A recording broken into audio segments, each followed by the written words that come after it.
I have found myself severely lacking in my art practice.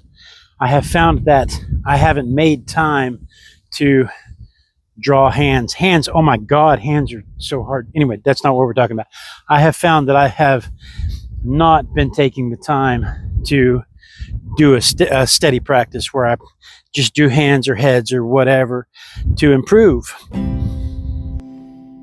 If you're down and confused, don't remember who you're talking to. Concentration just slips now, away. What that means for me, beyond just improving in the basic skill set, is if I don't have an art practice, I don't create art. I find that doing an art practice generates the juices that makes me want to get back in the studio and paint or draw or whatever. Don't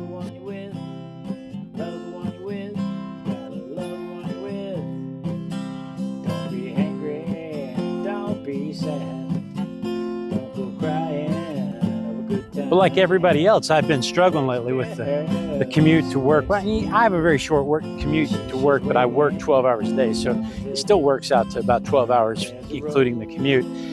And family time and personal time for hygiene. Once you add all of that up, it doesn't leave a whole lot of time for practice.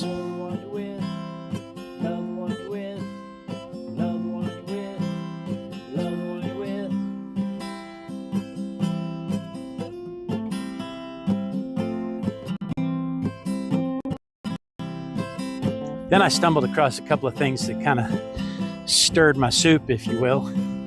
One, I came across Ali Abdaal's book, Feel Good Productivity, and he pointed out that when he was trying to develop his YouTube channel and his side hustle business, he was a med student and he was an intern at the hospital, and he would scrape every 2 minutes that he found, and he would just, in that 2 minutes, he would write one sentence of his book. If that's all he could get done, at least he got one sentence.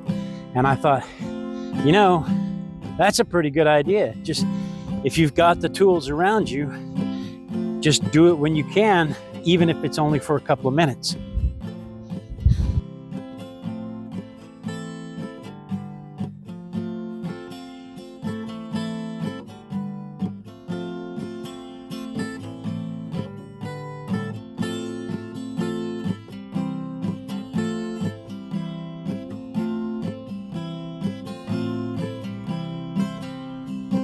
The other thing was Joe Rogan talking about if you want to live a life as a creator, you have to create like your life depends on it. You've got to fight for it like you're the third monkey trying to get on the ark.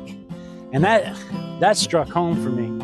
That was, if you want this to be your passion, if this is your passion and you want this to support you and you want to live this way, then you have to fight for it. And you have to carve out every second, every minute and do it.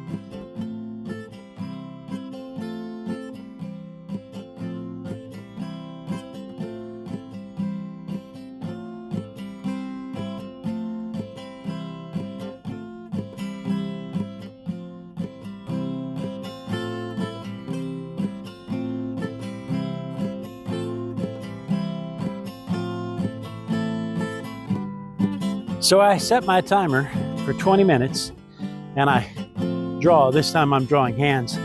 I set my timer for 20 minutes, and every time I have to stop for work or whatever, I just hit the pause button, get up and go do whatever it is I have to do. And when I can get back to it and I'm set back up, then I start the timer again. If you're down and confused, don't remember who you're talking to. Concentration just slips away, 'cause your baby so far away. There's a rose and a fisted glove. Since I've started doing this, I have all of a sudden been doing more random objects. I've had the desire to get up in the morning and do the random objects, and that sets your whole mode of day. If you can start art the first thing in the morning, it sets the mode for the whole day. So since I've started doing this, I have found myself doing the random objects. I found myself doing pinups again. I found myself doing little watercolors again. And even Girl 2 and I went to Bombshells the other day and did some sketches at the restaurant, and it inspired the waitress to draw. So just doing this little bit of practice has started me back on the path to the creative process.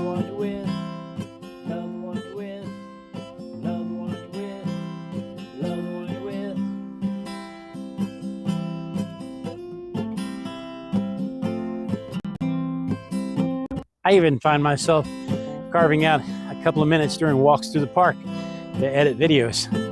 So I think it's working. If the rose in a fisted glove and the eagle flies with the dove, if you can't be with the one you love, hey, love the one you're with, love the one you're with, love the one you're with, gotta love the one you're with.